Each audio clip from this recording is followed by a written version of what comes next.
Olá, queridos amigos. No capítulo de ontem, vimos que o apóstolo Paulo explicou aos cristãos de Roma que a salvação pode ser obtida unicamente pela fé. Mas o que significa ser salvo pela fé em Deus? Os exemplos trazidos pelo apóstolo no quarto capítulo da sua carta ajudam a esclarecer a questão. Ele nos ensina que a salvação não pode ser conquistada pelo mérito humano, versos 4 a 8, que a obediência é o sinal de uma fé viva, versos 9 a 15, e que a perseverante fé no Altíssimo Deus vem da confiança nele, a certeza de que a salvação prometida será concretizada segundo o que foi garantido por aquele que não pode falhar. Versos 16 até o 25. Ao longo de todo o capítulo, Paulo explica como isso se cumpriu na vida de Abraão, o pai da fé, que é para nós um exemplo do que realmente significa confiar em Deus. A primeira lição que tiramos da vida de Abraão é que não podemos nos gloriar diante de Deus por coisa alguma de origem humana. Não merecemos ser salvos, pois o nosso problema é mais profundo que uma simples lista de coisas que devemos ou não fazer. Como o apóstolo Paulo explica em outros lugares, o pecado faz parte da nossa natureza, e isso nos torna parte do problema.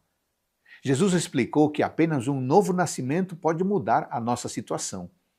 O próprio Abraão, por mais zeloso que fosse, não poderia exigir algo de Deus, pois o que lhe foi prometido excedia em muito qualquer coisa que ele mesmo pudesse fazer ou dar em troca ao Senhor pela salvação. Como dizem os versos 4 e 5, a salvação não é um salário que pode ser garantido pelo esforço. Quando o ser humano confia e recebe a salvação prometida, então ele é declarado justo por Deus. Citando um salmo, o Salmo 32, o apóstolo relembra como é bom ser perdoado e ter os seus pecados cobertos pela misericórdia divina. Mas a fé de Abraão não o tornou um crente descuidado. Conforme os versos seguintes explicam, o patriarca compreendeu a sua responsabilidade de ser fiel àquele que o chamou para um propósito tão elevado. A circuncisão foi escolhida por Deus como um sinal exterior de um compromisso interior muito mais amplo. O verso 11 diz que ele recebeu o sinal da circuncisão como selo da justiça da fé.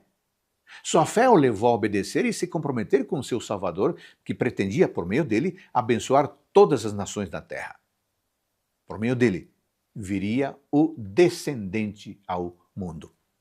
Por fim, o apóstolo continua com o exemplo de Abraão, desta vez para explicar qual o fundamento da perseverança na fé.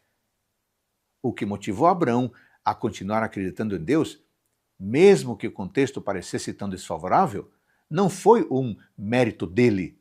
O verso 18 diz que ele creu e viveu esperando contra a esperança para que pudesse receber a bênção de ser o pai de uma grande nação. Sarai, sua esposa, já era idosa e não podia ter filhos. O que lhe restava então? O segredo é que ele estava plenamente convicto de que Deus era poderoso para cumprir o que prometera, verso 21. Assim como Abraão, podemos persistir em esperar pela nossa salvação, por mais que seja difícil esperar contra a esperança, mas crendo que quem prometeu é poderoso. Como é bom saber que podemos ter a mesma fé de Abraão. Por gerações, os verdadeiros filhos de Deus são aqueles que fazem parte do povo que tem fé nas promessas do Altíssimo e cabe a cada um de nós seguir as pegadas desse patriarca. No capítulo de hoje, aprendemos que não podemos conquistar a salvação por nós mesmos, por mais que sejamos boas pessoas e tenhamos boas intenções. Vimos também que acreditar significa se comprometer.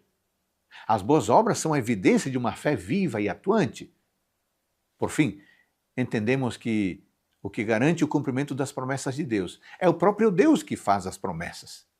É a fé nele que nos faz prosseguir, perseverantes na expectativa do cumprimento de toda a sua palavra. Ele é bom e poderoso para concluir aquilo que começou. Para Abraão, isso significou a espera pelo filho prometido, Isaque. Para nós, significa a certeza de que o plano da salvação executado por Cristo chegará ao término, quando finalmente conheceremos e viveremos face a face com aquele que é a razão da nossa esperança. Querido amigo, Que você tenha um dia abençoado por Deus.